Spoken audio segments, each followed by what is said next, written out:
Aunque partió estudiando cocina, quería ser chef, se dio una vuelta larga que incluyó 6 años en España, primero estudiando cine, después trabajando en cocinas, aprendiendo mucho de la cocina española y volvió nuevamente para dedicarse a su pasión, a la cocina y a la cocina chilena.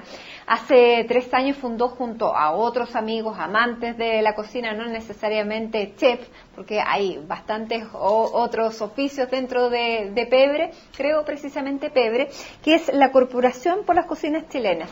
Fue su presidente, hoy está en el directorio y todos los días está al mando de una cocina de la que salen platos súper típicos chilenos como la lengua, como la mechada con tallarines, como los huevos revueltos. Juan Pablo Mellado, gracias por recibirnos a esta hora.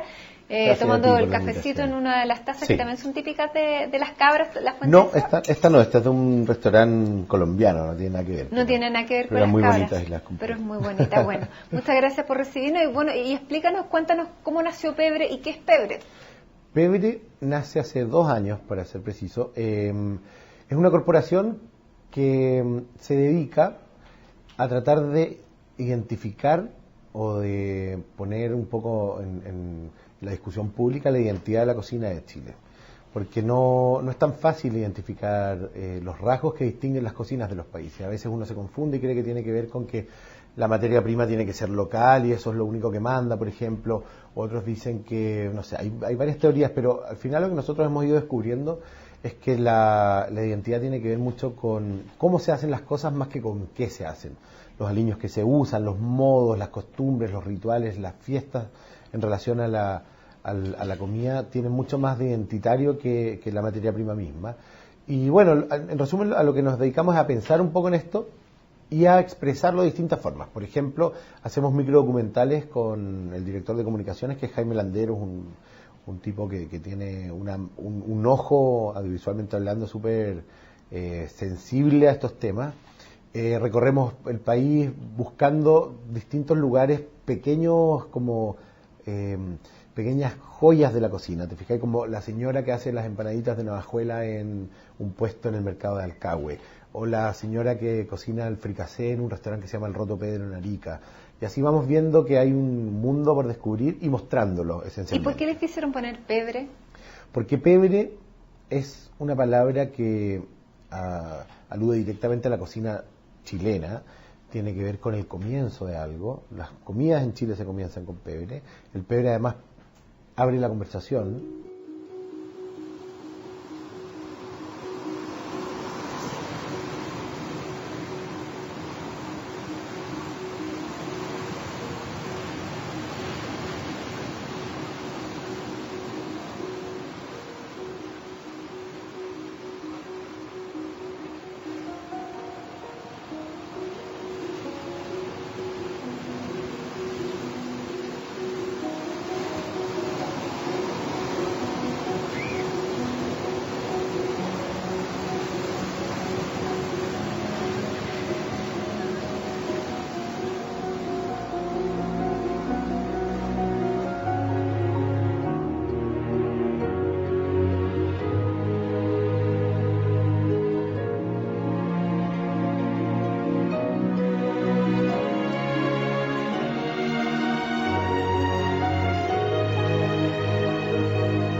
Queremos a Chile y todo lo que en él cultivamos, criamos y comemos.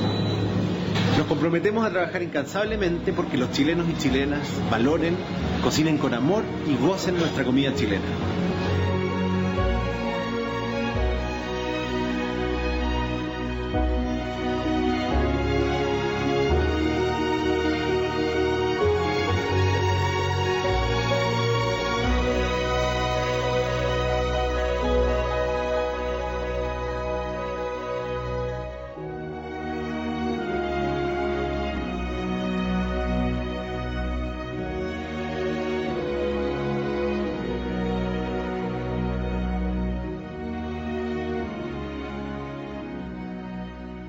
Ya si se me hizo agua la boca de hablar del pebre. Si tú pones un pebre en la mesa y escorchas un vino, ya empiezas a escuchar murmullos al tiro, la gente empieza a conversar, empieza a compartir, a hacer salud, a sacar pan. Y además porque el pebre es transversal a Chile, hay pebres de norte a sur, distintos además, dependiendo de la localidad, de los ingredientes que tengan y también de la temporada. ¿Y el pebre es solo chileno? Sí, desde luego. El pebre llamado pebre con los ingredientes que tienen en Chile, sí. Luego hay otras salsas americanas, se llaman este tipo de salsas como con trocitos de verduras crudas, que se hacen en otros lados y que tienen otros nombres y otros ingredientes. La pico de gallo en México, o el chimichurri en Argentina, la criolla en Perú, etcétera.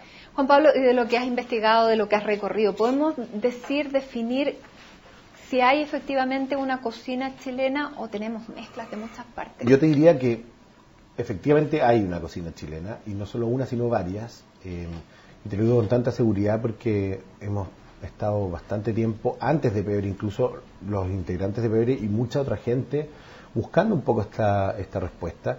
Y en mi caso particular yo me he dado cuenta también un poco viendo los casos de otros países, de cuáles son los mecanismos por los que tú buscas la identidad de la cocina.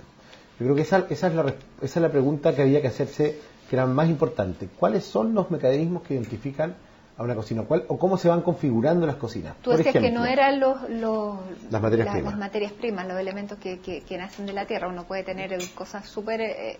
las materias primas tienen que ver en algunos casos. Por ejemplo, en Chile los productos del mar tienen una particularidad bien especial, no se dan en otros lugares. Las machas, los picorocos, los locos, los comemos poco, pero eso es un tema aparte. Hablando en el caso de cuánto determina la materia prima la identidad, en el caso del mar hay ingredientes o hay productos que yo diría que sí son inmediatamente identitarios. O sea, tú ves un picoroco y sabes que estás en Chile, porque no existe en otra parte del mundo. Sin embargo, te pongo otro caso, el loco, y con esto te voy a dar un ejemplo de cómo de este proceso del que te hablaba, de cómo uno va identificándose o cómo se produce la identificación.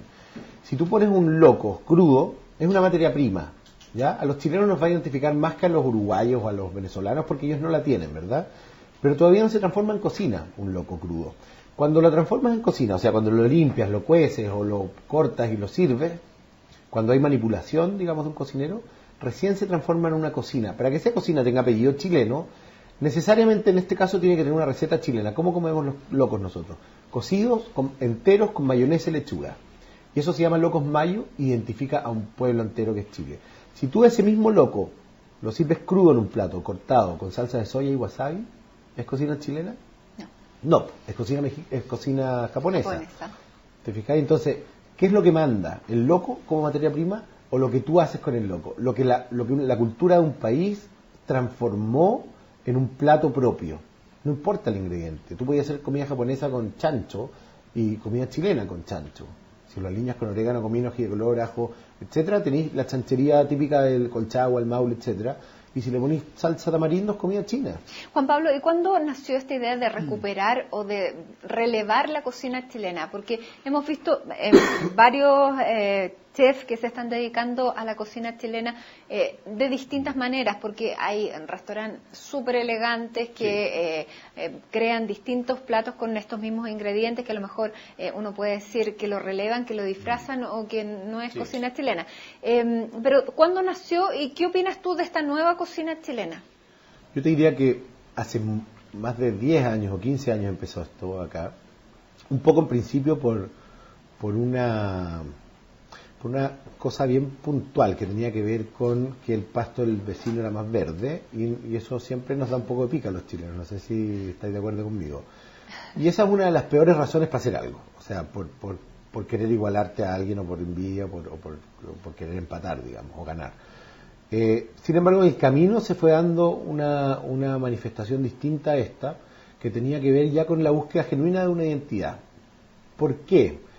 Porque cuando uno se encuentra a sí mismo como país, es un país más feliz, sencillamente. Luego hay otras razones como consecuencias de estos encuentros maravillosos de la identidad. Y es lo que pasó en Perú, que se transformó además de un rasgo como de la identidad potente, donde ellos se sienten tan orgullosos como los brasileños del fútbol, ¿cachai? O sea, los peruanos, para ellos la cocina es realmente la bandera para mostrarse al mundo. Cuando tú tienes cuando te descubres a ti mismo, digamos, en un rasgo identificatorio tan potente, Lo que pasa, aparte de la felicidad del país, es que los índices macroeconómicos también mejoran, ¿cachai? A Perú le pasó, el 13% del PIB peruano lo mueve la cocina y los alrededores de la cocina. ¿Y nosotros? No, nosotros no tenemos, yo por lo menos no tengo la cifra en la cabeza, pero es infinitamente menor si es que quitas de la cocina la exportación de materias primas, porque la exportación de materias primas sí es un gran negocio para Chile, pero esa exportación de materias primas, si bien es un tremendo tema para nuestra economía y lo hemos hecho de manera brillante, yo creo, durante las últimas 3 décadas, le ha faltado una cosa, que es la receta asociada. Porque cuando tú vendes materias primas no vendes identidad, vendes solamente materias primas, vendes cobre o vendes, en este caso de la palta. Los peruanos, ¿qué hicieron? Vinieron y no nos mostraron la papa amarilla y nos dijeron, ve tú qué haces con ella. Nos dijeron, mira, esta es la causa limeña, pruébala. Ah, ¿te gustó? Qué bueno. Eso se hace con papa amarilla, nosotros somos dueños de las semillas, nosotros las plantamos y te las vamos a vender. ¿Estamos haciendo algo de eso? Yo creo que no, todavía no. ¿Y en ¿Por este qué? Porque recorrido Chile exporta berries, exporta, bueno, te puedo dar una lista enorme de cosas que exporta. Algunas sí tienen recetas tradicionales y otras no. La palta sí, los mariscos sí, los choritos, por ejemplo. Pero los berries no tanto. O sea, la lúcuma, ¿de qué hablar? Nadie conoce cómo bueno, se pero prepara podríamos una lúcuma, hacer, claro. pero yo te diría que hay tortas que tienen lúcuma y podríamos venderla, presentarla al mundo así. Yo lo que no entiendo es por qué no, primero, por qué no se muestran recetas tradicionales. La mayoría de las veces que viajamos a mostrar, a pesar de que hay chefs que lo hacen, pero también me pregunto por qué llegan al extremo de querer neutralizar nuestros productos como cambiándoles el nombre. Por ejemplo, o disfrazarlos. Por ejemplo, ¿qué pasa cuando tú caramelizas un cochayuyo? Una tontera, para mi gusto, pero que no sé qué querés que te diga. ¿Qué pasa? Que puede quedar muy rico, pero a la larga no estás mostrando nada que tenga que ver contigo. Yo creo que hay pasos en estos procesos que son súper importante respetarlos y que cuando te los saltas, lo que te saltas es como la ganancia principal de este proceso, que es, otra vez volvemos a la misma palabra, recuperar una identidad. Y pasa con la música, con la poesía, no nos pasa gusta, porque esta identidad, porque somos un país claro, somos medio complejados y no nos somos queremos. Un país arribista, ciútico, que mira para afuera y que quiere parecerse a cualquiera menos a nosotros mismos, a pesar de que es un proceso que está cambiando, creo yo. Si tú te fijas, el fenómeno como en la música es distinto. No están haciendo, o quizás con lenguajes que son universales o que nacen en Europa o nacen en cualquier lado, están haciendo canciones que son eminentemente chilenas y tú las escuchas en el lenguaje y escuchas cualquier canción, ¿no? Te puedo dar un ejemplo, pero si escucháis el lenguaje que usan, tú dices, esto lo hizo un chileno, no hay ninguna duda de eso. ¿Te fijáis? Yo no sé si en la cocina está pasando lo mismo, pero debe haber otras áreas de la cultura en donde hayan esos rasgos, y yo creo que hay una buena noticia finalmente en el ambiente que tiene que ver con que se necesita recuperar una identidad. Estamos entendiendo que la identidad local siempre va a ser no mejor, pero sí más genuina y por lo tanto única y por lo tanto motivo de orgullo. ¿Te fijáis? ¿Y es rica la cocina chilena en términos de variedad?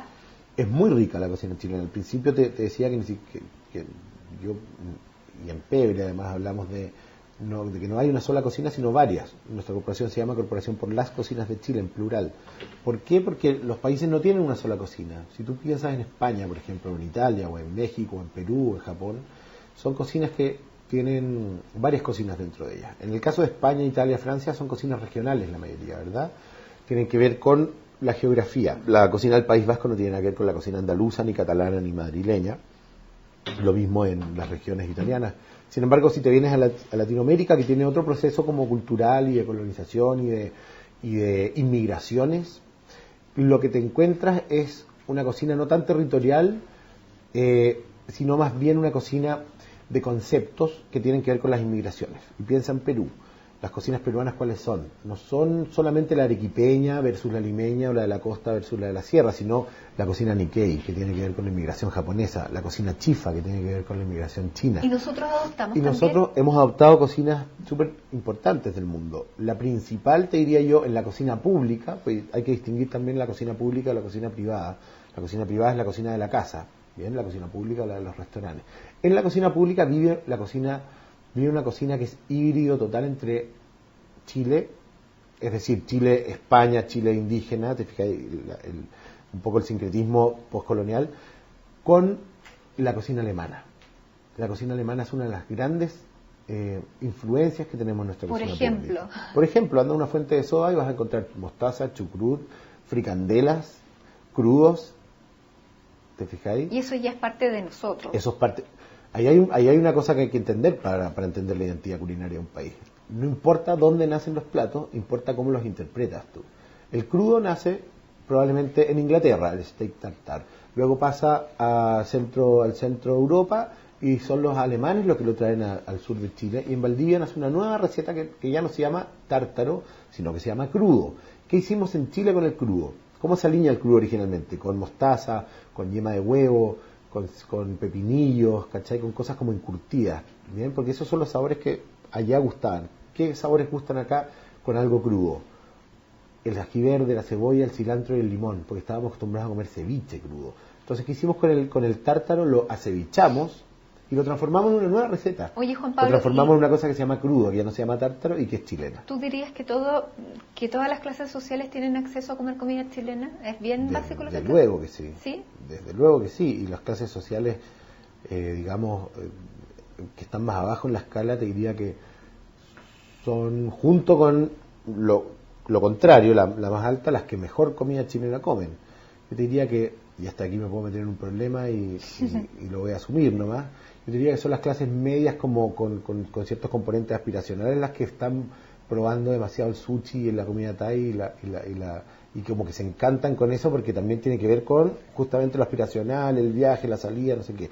Las cocinas, los mundos populares comen mucha cocina tradicional, especialmente fuera de Santiago. Te diría que en Santiago tal vez menos porque hay distintas razones, pero en regiones, claro, cuando tenés que trasladarte 2 horas a tu trabajo es difícil no hacer llegar una a hacer cazuela, sino que va a lentejas. hacer, claro, otra vez. Pero en el la campo te salchicha aseguro con que puré. sigue comiéndose una cocina basada como en las tradiciones totalmente, y se sigue comiendo pernil y arrollados y mechadas y plateadas y los mariscos como nos cocinamos los mariscos, al pilpil en caldillos, como con crudos, con mayonesa, etcétera.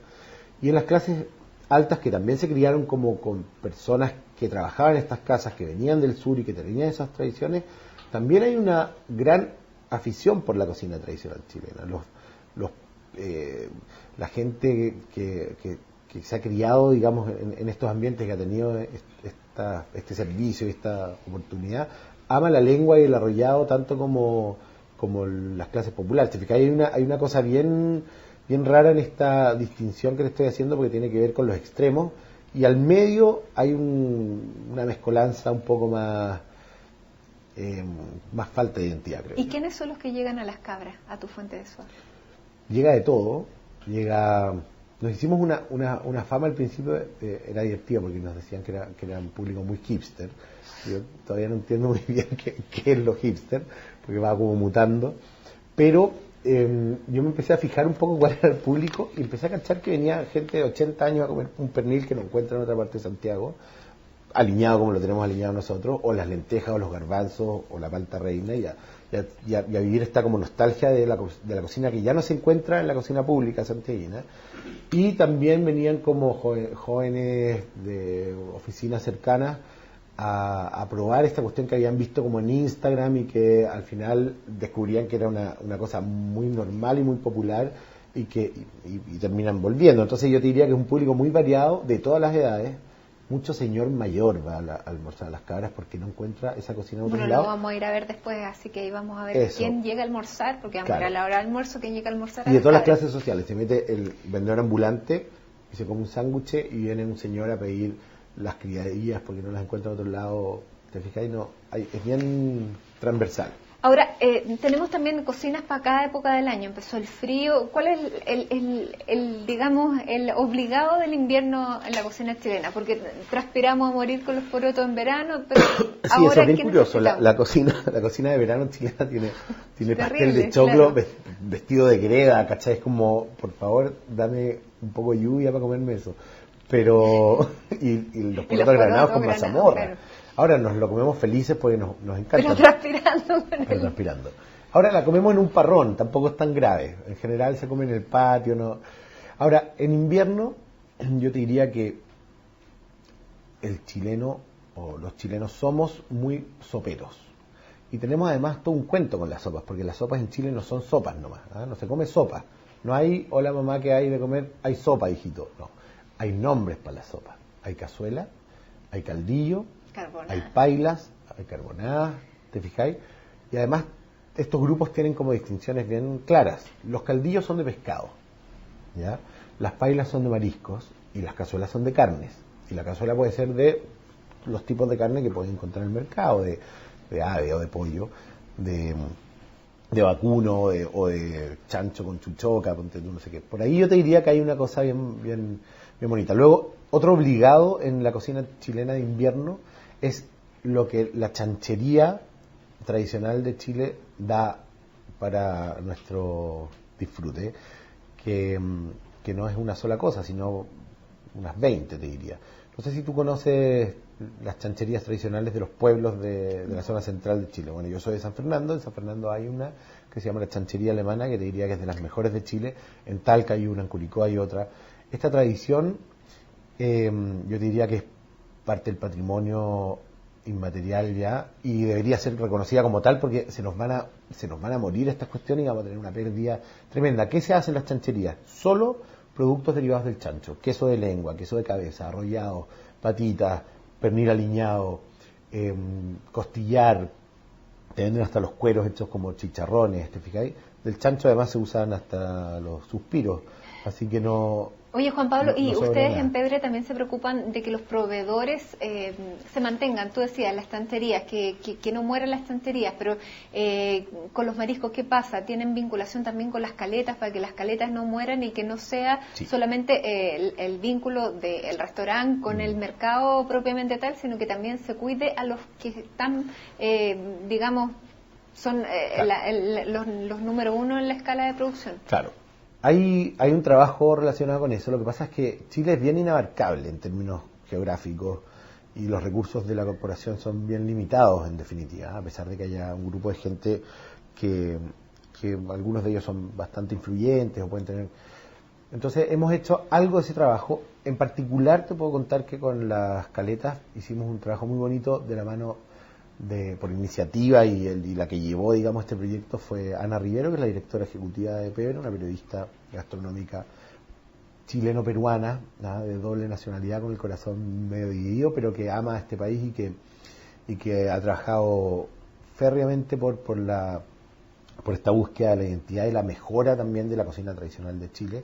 Y ella hizo nos propuso trabajar con la caleta que hay en Los Vilos y con unos restaurantes en particular, y el trabajo que se hizo fue cambiar la carta de esos restaurantes. Alfredo Gutiérrez, que es el otro chef que está en Pedre, que es el chef de Liguria, estuvo en varias, no quiero decir capacitaciones, pero sí conversaciones e intercambio de recetas y de conocimientos y de pasión con los cocineros y los pescadores de Los Vilos, y la verdad es que el resultado fue tremendo. O sea, pasaron ellos de tener de todo en la carta, y incluido el pangasius, ¿caché?, que es este pescado que viene del río de Vietnam, contaminado, horroroso, teniendo ahí mismo vieja, cabrilla, congrio y de todo en la misma costa. Pasaron de tener eso y mezclado esto con carnes, con pollo, las brasas, con no sé qué, en un lugar que debería solo venderse pescado y mariscos, tenían de todo. Pasaron de eso a tener incluso los platos que ellos comían en sus colaciones y que les daba vergüenza mostrar, ya, como los porotos con luche, que es una verdadera locura. O sea, yo cuando probé ese plato quedé enamoradísimo, les pedí repetición y ellos no podían entender, y le pasó lo mismo a Alfredo, porque él es el que nos llevó, digamos, a probar esto. No podían entender cómo este plato humilde que ellos se comían medio escondidos, como a la hora de la colación, y fuera tan significativo para nosotros, y finalmente los convencimos de que lo mostraran y que lo tuvieran en su carta, porque era la joya del ¿Y del tú lo lugar. tienes en tu carta? Yo no, porque no, en una fuente de soda el poroto con luche no pega mucho. No pega nosotros mucho, ya. Vamos a nosotros conocerlo conceptualizamos en las muy bien la fuente de soda, y tenemos cosas que se comen en fuentes de soda. Bueno, vamos a conocer las cabras. Lo Muy bien. sacamos de la cama, ahora lo vamos a sacar de la casa y nos vamos caminando a las Me cabras. parece. Ya. Vamos. Hacemos una pausa aquí en CNN Íntimo y vamos a seguir conversando con Juan Pablo Mellado, chef, dueño de esta fuente de soda. No la vamos a llamar restaurante, no la llama restaurante. No. De las Cabras vamos a ir a conocerla además y vamos a conocer el barrio también, donde se está creando un ambiente distinto dentro de Santiago. Vamos a ir a conocerlo.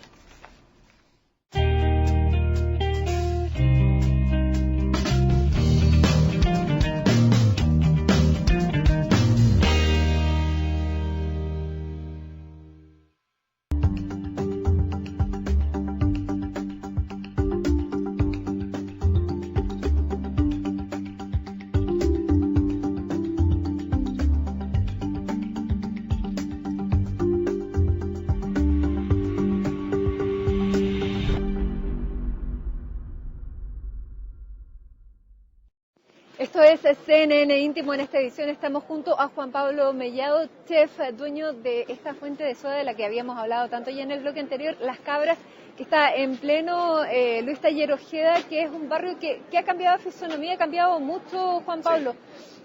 ¿Por qué quisiste instalarte acá y cuál es el tipo de persona que está llegando acá ahora? La verdad es que no, fue una decisión el hecho de buscar el local, porque el local ya estaba cuando me ofrecieron participar en esto. Aquí había un restaurante muy distinto a una fuente de soda que no funcionaba muy bien, y los socios actuales míos en este lugar eran los que funcionaban aquí antes y me pidieron reconceptualizar. Cuando yo veo que esto era un nuevo Paseo Ahumada, digamos, porque en eso se transformó Luis Taller Ojeda con la apertura de Costanera y con la postura de esta pasarela que lleva al mall, digamos, este tránsito entre el metro y el mall, digamos, es lo que hace que haya el flujo de gente que hay. Cuando vi esto, supe inmediatamente que tenía que ser un negocio más tipo popular que un restaurante, digamos, caro, de alta cocina, y busqué el concepto más cerradito que tenga la cocina chilena o una de las cocinas chilenas dentro de ese segmento. Comida más rápida, comida más popular, comida a buen precio, en un ambiente como distendido, y eso era sin duda la fuente de soda. Los precios, ¿entre cuánto oscilan aquí en Las Cabras? Aquí todavía se puede comer, y eso es difícil de encontrar en Providencia, yo te diría, un plato abundante, bien preparado, con muy buenas materias primas, con un chop, y pagáis con 10 lucas y te damos vuelto, digamos. O sea, no, eso pasa, por supuesto, en las picadas de sobra, pero en los restaurantes con un poco de mejores materias primas y con mejor servicio, con mejores preparaciones, que es lo que nosotros hacemos, yo creo que estamos dentro del precio medio. Aquí se puede almorzar con 8 lucas, se come y se toma algo. Bueno, y además, ahí viene, además, porque son platos abundantes. Y además, bueno, este local tiene una ubicación privilegiada, tiene público asegurado. ¿Cuántas personas pasan por Las Cabras todos los días? Atendemos unas 120 al almuerzo y durante toda la tarde y la noche otras 100 más, por lo menos. Hay 220 personas diarias. ¿Cómo parte Las Cabras? Porque parte con desayuno, o sea, una fuente de soda que tiene todo el día. Para cumplir a cabalidad con el proyecto teníamos que tener un horario de fuente de soda. Teníamos que cumplir con todas las características que tiene una fuente de soda, entre ellas el horario. Las fuentes de soda abren en la mañana, dan pailas de huevo, dan aliados, dan tostadas con palta, ¿te fijas ahí? Cafecito y té. Y tenemos que cerrar tarde, como también cierran las fuentes de soda, por lo tanto nuestra cocina está abierta hasta las 12 y la barra hasta más tarde. O sea, viene pesado como negocio. Todos los días, de lunes a domingo, incluyendo el domingo en la noche, porque antes no abríamos el domingo en la noche, a partir del domingo pasado ya empezamos a abrir el domingo en la noche, y la verdad es que funciona bien porque no hay muchos restaurantes que abran en la tarde y en la noche del domingo en Providencia. Está el Lomitz, está repleto, está un par de pizzerías, y luego para comer comida tradicional en Providencia no existe opciones, así que yo creo que nos va a ir súper bien el domingo en la noche. Ahora, ¿por qué quisiste hacer una fuente de soda con las características de la fuente de soda, con los cubiertos de la fuente de soda, las sillas, las podemos ver adentro también? La estética es súper de fuente de soda, con las luces de neón, las barras, los asientos. Y no algo a lo mejor un poco más elaborado, que es como la tendencia a hacer un poquito más, digamos... Porque yo soy convencido de que los conceptos son lo principal para que sea un buen negocio la cocina. La conceptualización es la importante. Una trattoria está bien conceptualizada, un bistró, un bar de tapas, una barra de sushi, una parrilla argentina o norteamericana o lo que sea. ¿Cachai? El concepto es lo que manda, y a partir del concepto tú eliges una serie de cosas relacionadas con eso. Lo podéis sofisticar un poco más, un poco menos, hacerlo con mejores calidades o peores, pero el concepto es lo importante, y en Chile el concepto que está más cerrado dentro de las cocinas públicas, pues está la marisquería, la fuente de soda, está la cocina guasa, está la dulcería y otras más probablemente.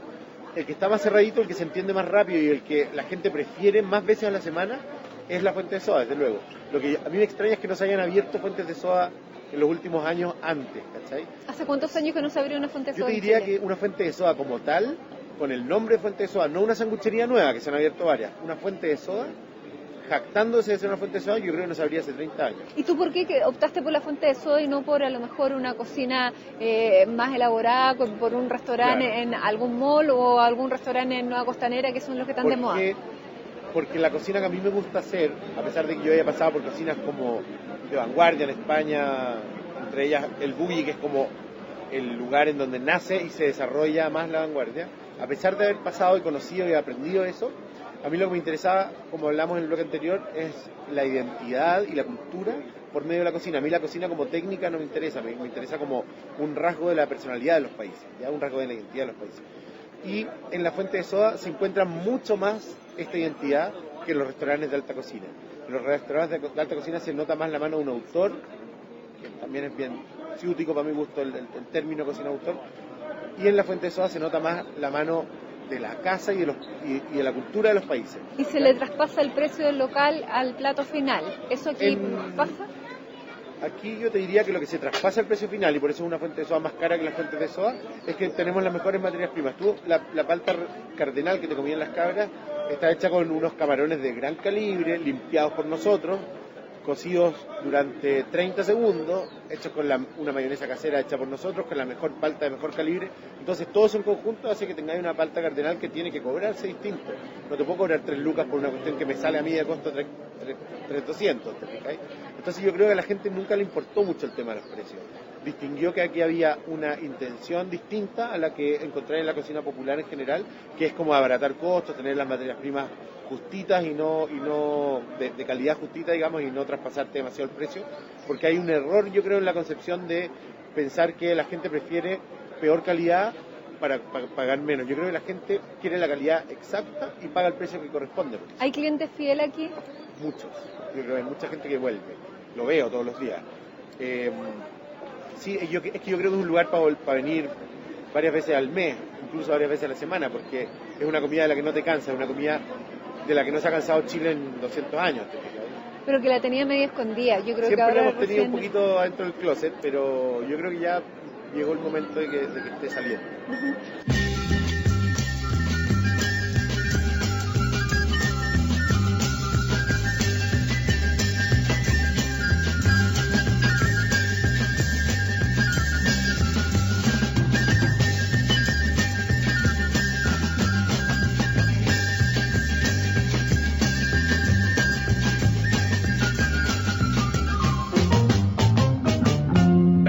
De la cordillera al mar, voy de paso por esta ciudad, traigo lunas para su jardín y ramitos de sonrisa en flor, también traigo dulce de amistad para hacer aquí el dolor, amor, dulce de amor, amor, dulce de amor.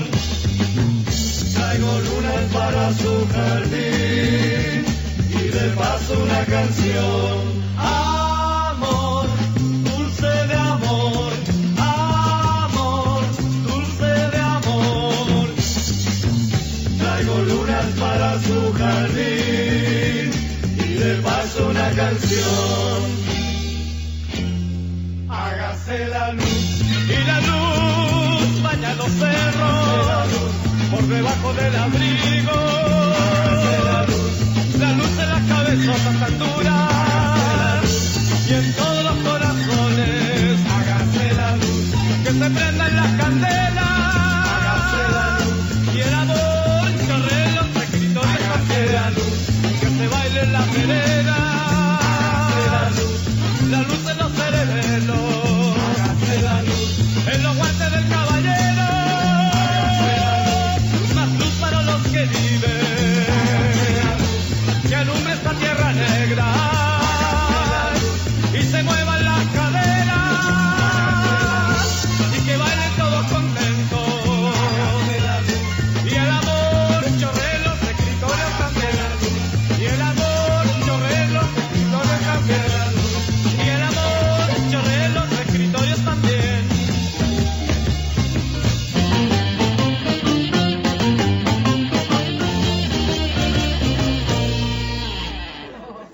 Muy bien, bueno, esta es plena hora de almuerzo, estamos junto a Juan Pablo Mellado en esta fuente de soda Las Cabras. Vamos a hacer una última pausa aquí en CNN Íntimo y ya regresamos con más, no se vayan.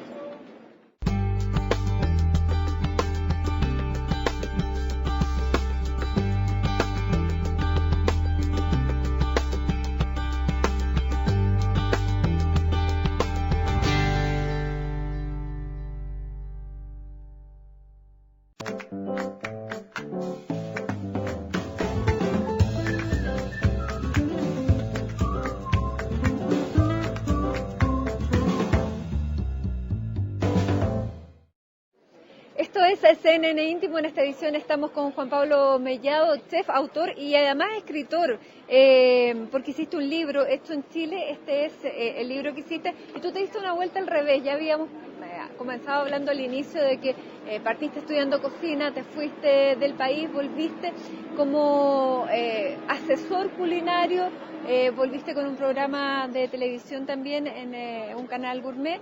Escribiste un libro y finalmente pusiste la fuente de soda o el lugar para comer. ¿Por qué este giro y de qué habla este libro?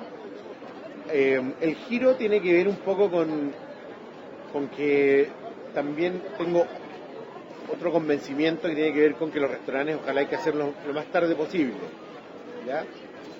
Porque mientras más tarde, más cerrado tienes las ideas en la cabeza. He visto también es como ser papá grande. Sí, a pesar de que yo fui papá joven y no me arrepiento, pero yo diría que es distinto en el sentido de que para ser papá tú estás preparado en cualquier momento o no estás preparado en cualquier momento, tiene que ver poco con la edad. Sin embargo, para llevar un negocio, para hacerte responsable de un número de personas que trabajan contigo y para hacerlo de manera más o menos exitosa, en el sentido de que las claves de ese éxito tienen que ver con haber pensado muy bien qué diablos vaya a cocinar, ¿te fijas? No tienen la cocina que se tiene que hacer para que un restaurante sea exitoso no tiene que ver con tus gustos personales simplemente o con tus conocimientos técnicos, ¿cachai? Voy a hacer un restaurante súper vanguardista y súper bacán y que la gente no lo entienda y no quiera ir, ¿cachai? Entonces yo creo que me lo guardé, me ofrecieron muchas veces poner un restaurante. Desde hace 10 años en adelante me han venido ofreciendo cada 2 años, oye, hay un inversionista que nunca lo acepté porque no sentía de la guata que estaba preparado, ni que tenía la idea concreta. Cuando me ofrecieron este lugar, vi el sitio, vi el tráfico, estaba escribiendo el libro, estaba justamente escribiendo el capítulo de Fuente de Soda, dije, aquí hay algo. Y ahí la guata me dijo que tenía que hacerlo. Uh-huh. El libro se trata de... es una nueva mirada sobre la cocina chilena, porque primero se hace cargo un poco de la conceptualización de las distintas cocinas que hay. ¿Ya? Son 5 capítulos, uno es de cocina casera, que es de donde nace todo, y si tú te ponías a pensar cuáles son las características que definen a la cocina casera chilena en relación a la cocina que tú pudiste comer en Italia viviendo allá, o yo viviendo en España, o los paraguayos, o los venezolanos, hay una serie de rasgos que la distinguen y que son bien ignorados por nosotros mismos. Te pongo ejemplo, la cantidad de ensaladas que se come en la mesa chilena. En la mesa italiana, no sé si es así o no, pero acá hay por lo menos 3 ensaladas todos los días. Y de ensaladas que no son cosas normales que se comen en la ensalada, como el apio, como el brócoli, como la coliflor, como la betarraga, como la papa, ¿cachai? Claro, hay una gran variedad. En Italia también hay ensalada. Sí, pero lo que te quiero decir es que hay una panera, hay un pebre, hay cebolla en escabeche, hay una serie de cosas que configuran en conjunto un lenguaje y a partir de ahí empiezan a haber platos distintos, cocciones distintas, nombres distintos, manteles, mesas, sillas.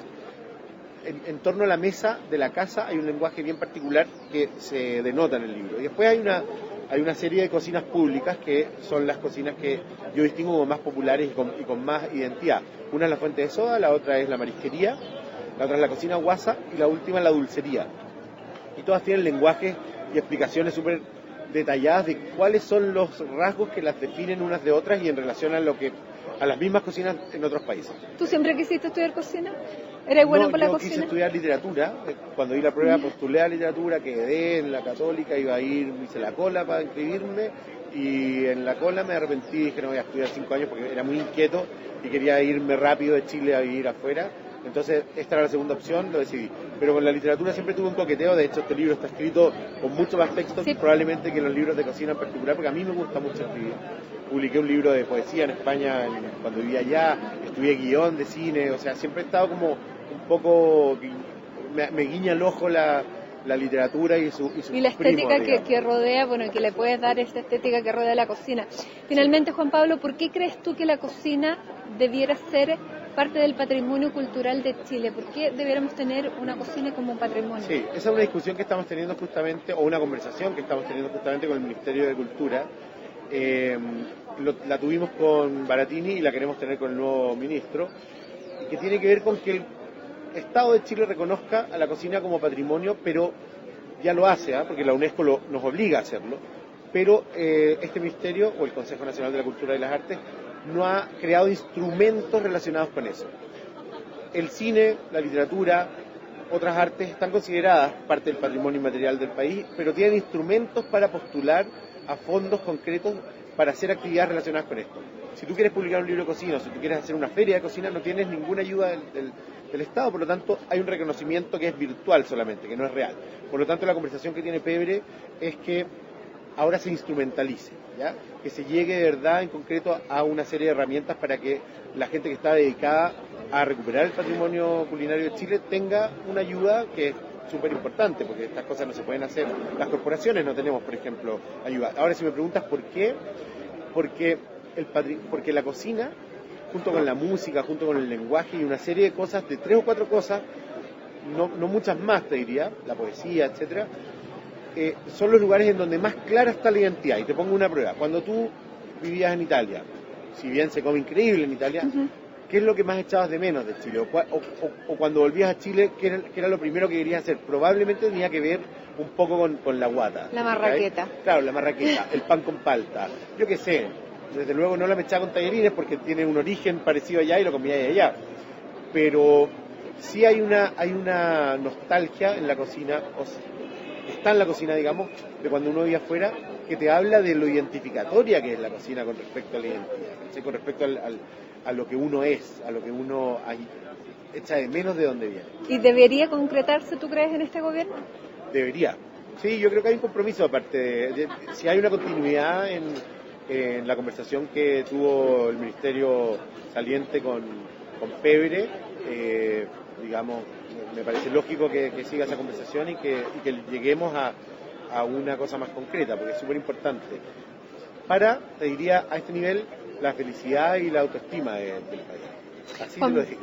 Así de claro y así de importante. Juan Pablo Mellado, muchísimas gracias por darnos todo este tiempo para conversar de la cocina, para conversar de este patrimonio cultural que tenemos.